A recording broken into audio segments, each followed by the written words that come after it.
Pastor David Po-Yong Cho, o potencial e a confissão da palavra na quarta dimensão. Deus dotou o ser humano com um potencial quase ilimitado. Lamentavelmente, o homem não tem usado esse enorme dom que Deus lhe deu, mas isso também significa que um novo mundo de possibilidades se apresenta diante de nós, se formos capazes, com a ajuda do Espírito Santo, de aproveitar todo o potencial que temos sem nenhum tipo de limitação. Ecônomo, cientista Romero, defendeu a tese de que a espessura do cérebro do homem, que tem riscos em sua superfície, como uma noz, é de apenas 3 milímetros, mas equivalente a uma folha de jornal, caso fosse decomposto.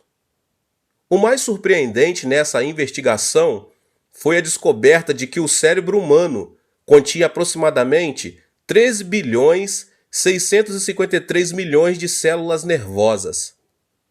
Ainda hoje, o cérebro continua sendo um mistério.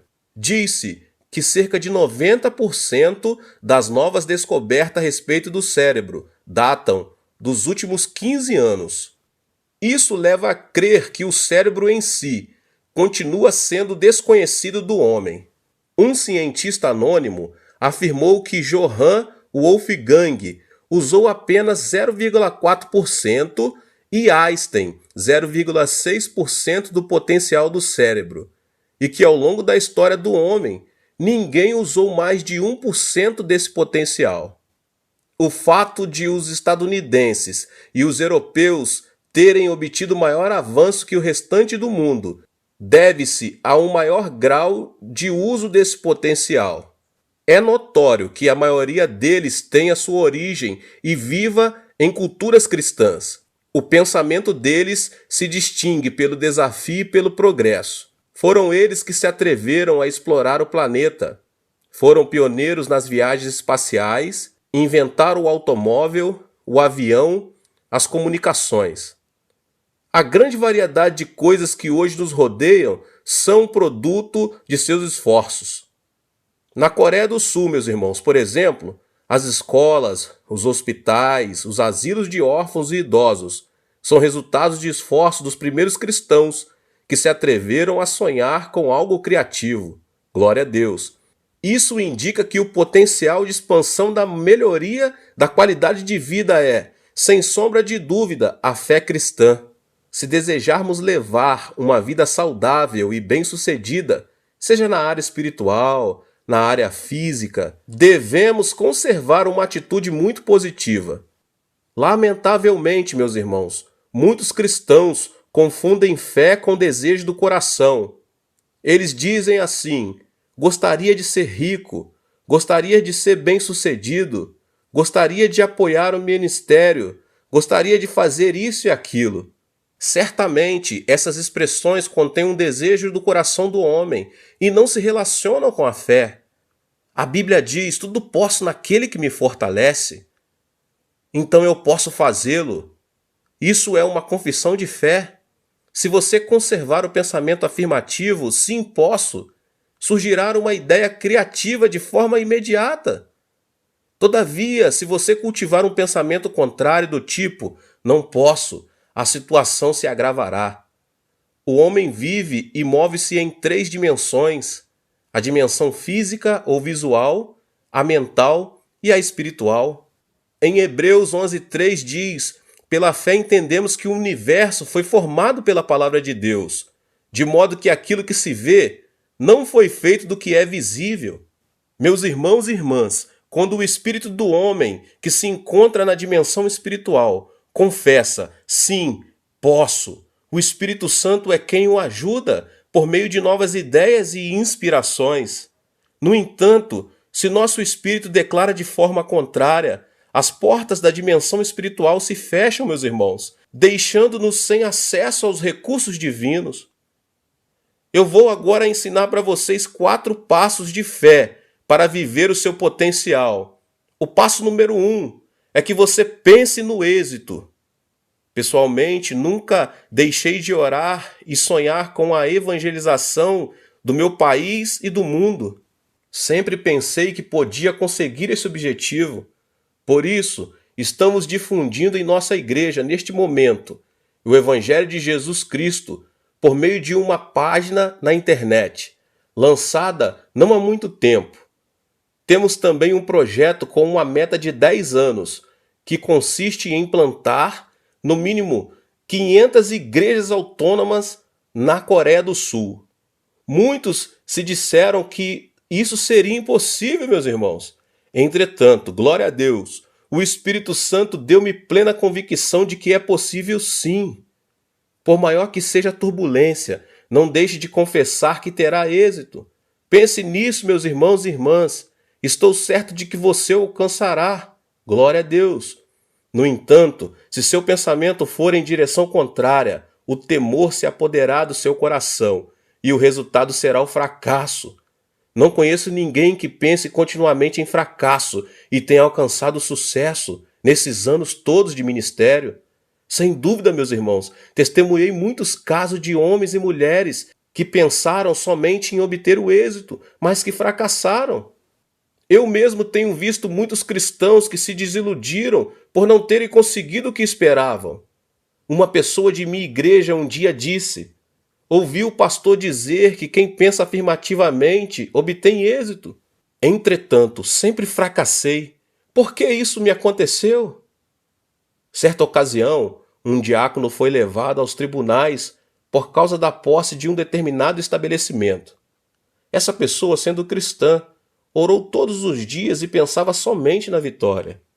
Chegou o dia do julgamento, mas o resultado foi negativo. O diácono sentiu uma desilusão indescritível a tal ponto que pensou: se Deus está vivo, como pode me decepcionar dessa maneira? Por que aquele irmão perdeu a causa se havia concentrado todo o seu esforço na oração e em obter o êxito? A resposta é simples, meus irmãos e irmãs. Quando alguém quer começar um curso, deve pagar uma taxa. Desde o ensino fundamental até a universidade, todo aluno precisa pagar um determinado valor, independentemente do tipo de curso. No aprendizado da vida, cada pessoa deve pagar um preço para aprender o verdadeiro sentido da existência. Talvez não seja raro ver um investidor que aplicou centenas de milhares de dólares num dia e no outro viu-se na falência. Pode ser que nesses casos o investidor pense que fracassou e desperdiçou grande quantidade de dinheiro. Ou pode ser o caso de uma pessoa que investiu muito dinheiro para conseguir os melhores advogados, mas perdeu a causa. Em ambos os casos, segundo o senso comum, é um fracasso. No entanto, devemos nos dar conta de que não se trata de desperdício, muito menos de fracasso. Ao contrário, é uma taxa que se pagou na escola da vida. Seja na sociedade, seja na família ou na igreja, se você tem medo de pagar o preço do fracasso, nunca conseguirá aprender e ser aprovado na matéria de se obter o êxito. O fracasso é amargo. Todavia, esse é o preço que devemos pagar para conseguir o êxito. Portanto, não tome o fracasso como um elemento negativo. Você deseja algo muito grande? Então não esqueça que terá que pagar um preço muito alto por isso, um fracasso também muito grande. Por isso, considere o fracasso uma parte do próprio sucesso. Concentre-se no resultado final. Pense, confesse, visualize e viva as 24 horas do dia com sucesso. Talvez não consiga, receio fracassar. Esse tipo de pensamento nunca dará luz a ideias criativas. Não tenha medo do fracasso. Pense no êxito. Contudo, meus irmãos e irmãs, o sucesso que você deseja deve ser para a glória do Senhor. O segundo passo é: pense grande. Quando eu era menino, os adultos tinham por hábito me dizer: se for desenhar, faça algo grande, como um tigre ou um leão, e ao menos sairá um gato. Se for pensar em um gato desde o começo, sairá quando muito um gato ou um rato. Esse é um ditado típico de meu país e significa que devemos pensar grande. A Bíblia também ensina algo semelhante. Abra sua boca e eu a alimentarei. Salmos 81:10. Meus irmãos e irmãs, tenho 50 anos de ministério e sempre planejei grandes projetos, aos quais requerem muitas horas de oração e esforço extraordinário. Contudo, sempre me atrevi a crer que podia alcançar todas as minhas aspirações. Um objetivo, independentemente de seu tamanho, grande ou pequeno, implica pagar um preço muito alto chamado esforço. Então, não parece melhor fazer projetos grandes? E o terceiro passo é: almeje seu sucesso. É fundamental que todo aquele que almeja ter sucesso se veja como uma pessoa bem-sucedida. Esse é o princípio da visualização. Não somente o crente em Cristo, como qualquer indivíduo conseguirá sucesso se fizer uso desse princípio. A pessoa de êxito veste-se como tal. Com isso, meus irmãos e irmãs, não quero dizer que você tem de vestir roupa cara. Quero sim dizer que você deve vestir-se decentemente, com roupa limpa e elegante. A maneira de andar, de falar, de agir deve ser a de uma pessoa bem-sucedida. Você deve ter uma autoimagem positiva. Pedro escreveu o seguinte, meus irmãos e irmãs: vocês, porém, são raça eleita, sacerdócio real, nação santa, povo exclusivo de Deus. A pessoa muito rica é aquela que se viu a si mesma com muitas posses. O homem de negócios que tem lucro é aquele que viu sua empresa crescer. O cristão que obteve êxito é aquele que viu a si mesmo crescer espiritualmente. A pessoa de virtude é aquela que creu e ganhou a aceitação por parte das pessoas. A pessoa que não imagina nem planeja o êxito nunca o alcançará. A Bíblia diz, de modo que aquilo que se vê não foi feito do que é visível. Você deseja alcançar êxito? Então guarde uma imaginação de sucesso em seu coração, a que é invisível, e observe-a em todos os momentos da sua vida. O quarto e último passo é: ore dentro do sucesso. Deus é um Deus de sucesso. Nunca conheceu o fracasso. Deus é um Deus próspero. Nunca conheceu a pobreza. Deus é luz. Nunca habitou na escuridão. Deus é um Deus saudável. Nunca conheceu a enfermidade. Deus é um Deus que vive. Nunca conheceu a morte. Portanto, devemos fazer orações de êxito, como uma série de diálogos com Deus. Uma oração de fracasso expressa lamentações como: Senhor, não sei o que fazer. Enquanto orações de êxito contêm convicção: Senhor, sei que o milagre está a caminho, pois Tu estás comigo. Devemos orar na linguagem espiritual, pois o poder criativo é o que caracteriza justamente o mundo espiritual. E isso ativa a disposição e o poder do Espírito Santo. Na geometria, a linha que liga dois pontos tem um caráter unidimensional, ou seja, só uma dimensão. Se a essa linha são acrescentadas inúmeras linhas, ela se converte em um plano, que passa a ter, então, caráter bidimensional. Uma combinação de planos converte-se num corpo tridimensional. O plano unidimensional encontra-se sob o domínio do plano bidimensional, que, por sua vez, se encontra sob o domínio do plano tridimensional. Esse princípio da geometria também se aplica ao mundo físico. Encontramos-nos no mundo físico, que tem caráter tridimensional. A minha pergunta é se haverá alguma dimensão maior que domine essa dimensão física. A Bíblia fala a respeito da quarta dimensão, em Gênesis 1:2. Era a terra sem forma e vazia, trevas cobriam a face do abismo, e o Espírito de Deus se movia sobre a face das águas. O idioma hebraico nos proporciona uma imagem mais concreta, pois esclarece que o Espírito Santo incubava todo o planeta. Notamos nesse versículo que o Espírito Santo movia-se chocando o planeta, como faz uma ave. Pode-se dizer que a Terra, que era sem forma e vazia, pertencia ao plano tridimensional, e o Espírito Santo, que pertence ao mundo espiritual da quarta dimensão, incubava este mundo. Foi ali que Deus, por meio de sua palavra, proclamou a criação do universo, que se manifestou no plano físico. Por esse motivo, devemos orar no plano da quarta dimensão. Deus, Peço-te que tua compaixão esteja sobre esta pessoa enferma. Espírito Santo, peço-te que te movas sobre ela com teu poder curador. Esse tipo de oração faz com que o Espírito Santo desça até que a pessoa seja curada. A oração é um pedido pelo êxito criativo. Por meio da quarta dimensão, que se encontra sob a soberania do Espírito Santo, devemos primeiramente incubar a realidade, até que ela resplandeça. A oração é um processo de incubação. Você deve alcançar o êxito e continuar caminhando em suas trilhas com o Senhor. O êxito é o segredo da felicidade, ainda que leve muitos dias intensos de trabalho, até mesmo sem dormir. O homem de êxito jamais se sente cansado. O êxito produz autoconfiança, estima das pessoas, melhor qualidade de vida e maior grau de esperança. Você deseja de fato obter êxito no que faz?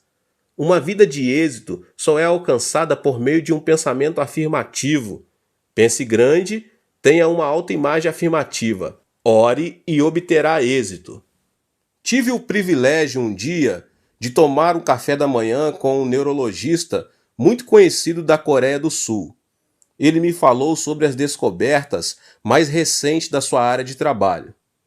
Ele disse: Pastor Cho, o senhor sabia que o nervo central da linguagem, que se encontra dentro do cérebro, tem absoluto domínio sobre o restante dos nervos?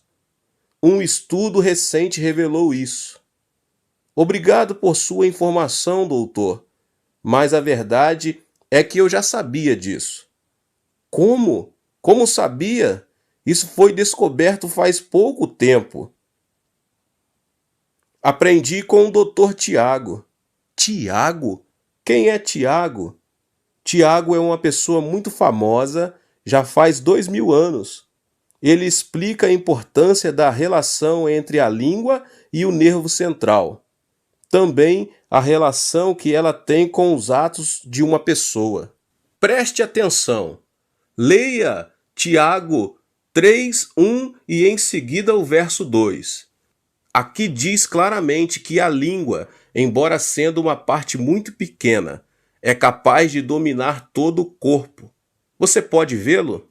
Ao escutar minhas palavras, o neurologista começou a explicar seus conhecimentos, que sem dúvida coincidiam com as palavras de Tiago, e continuou comentando, muito animado. Se uma pessoa diz, sinto-me fraco, todos os nervos captarão a mensagem e dirão entre si, vamos nos preparar para sermos fracos.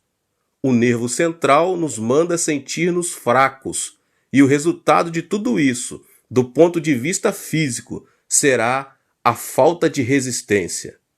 Se uma pessoa diz, é verdade, sou um inútil, creio que não conseguirei fazer este trabalho, todos os nervos, ao receber essa mensagem, reagirão de acordo com as palavras pronunciadas.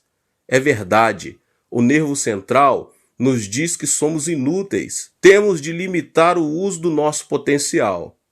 Temos de nos preparar para sermos verdadeiros inúteis. Se uma pessoa diz, envelheci demais, sinto-me cansado e incapaz de fazer alguma coisa a esta altura da minha vida, o nervo central não tardará em enviar uma mensagem ao restante dos nervos, que reagirão dizendo, é verdade, envelhecemos demais, estamos prontos para morrer.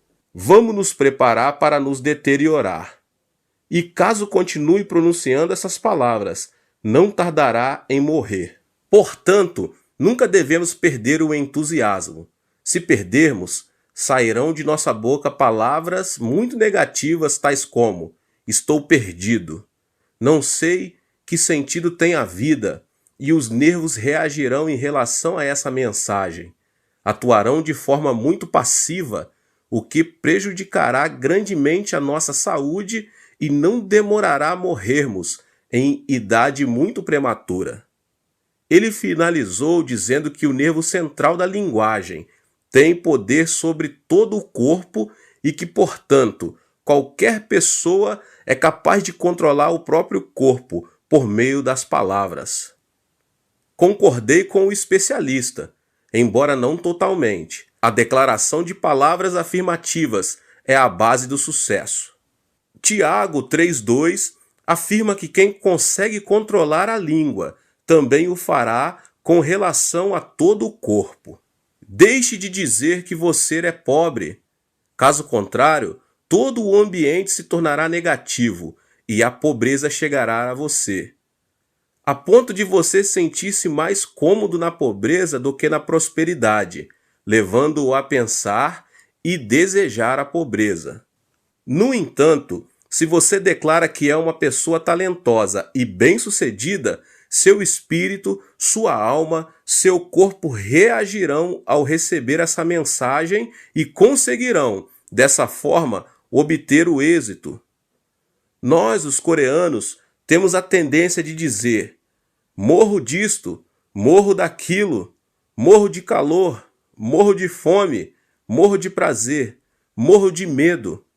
Quem sabe esse tipo de expressão foi a causa principal da miséria e da guerra contínua em nosso país por mais de 5.000 anos. É tempo de renunciar às palavras negativas. Você deve habituar-se às declarações positivas. Deseja ser revigorado? Então, primeiramente faça-o com seu vocabulário. Renove sua forma de falar. Se você se nega em mudar o seu vocabulário, nunca poderá experimentar a renovação. Você deseja que os seus filhos sejam transformados? Se deseja, ensine-lhes primeiro a usar uma linguagem positiva. Jovens que se caracterizam pela falta de responsabilidade e respeito deverão primeiro aprender a falar uma nova linguagem. Como podemos adquirir e aprender essa linguagem? Minha resposta é a Bíblia, a palavra de Deus. Devemos permitir que o Espírito Santo trabalhe com liberdade em nossa personalidade, pois o Espírito de Deus oferece-nos as palavras mais apropriadas no momento adequado, na hora certa, no momento certo. Leia e medite na palavra de Deus. Faça isso de Gênesis a Apocalipse todos os dias. Gaste tempo, invista seu tempo na palavra de Deus. Deixe que a linguagem bíblica domine sua mente. Expresse palavras de fé. Declare palavras de êxito, de criatividade, de produtividade, de vitória. Você pode declarar salmos no seu dia a dia. Você pode declarar os provérbios. Você sabe que provérbios são 31 capítulos e você pode recitar os versículos diários, começando pelo dia 1º de cada mês, e você pode seguir até o dia 31. Caso o mês tenha 30 dias, você pode ler no dia 30 os capítulos 30 e 31. Porque dessa forma você aprenderá o segredo da vitória em nome de Jesus. Esse é o segredo da vitória, falar a linguagem bíblica. Meus irmãos, que Deus abençoe a vida de cada um. Eu sei que chegou aqui no canal, talvez pela primeira vez, ou talvez você já tenha acompanhado o canal e ainda não se inscreveu aqui no canal. Inscreva aqui no canal, ative o sininho das notificações. Todos os dias, às 16, 18 e 20, são postados aqui vídeos abençoados, palavras maravilhosas para abençoar você e sua família. Deixe também o seu like. Não se esqueça de compartilhar também para as pessoas que você mais ama. Compartilhe nas suas redes sociais. Deus abençoe e nos vemos nos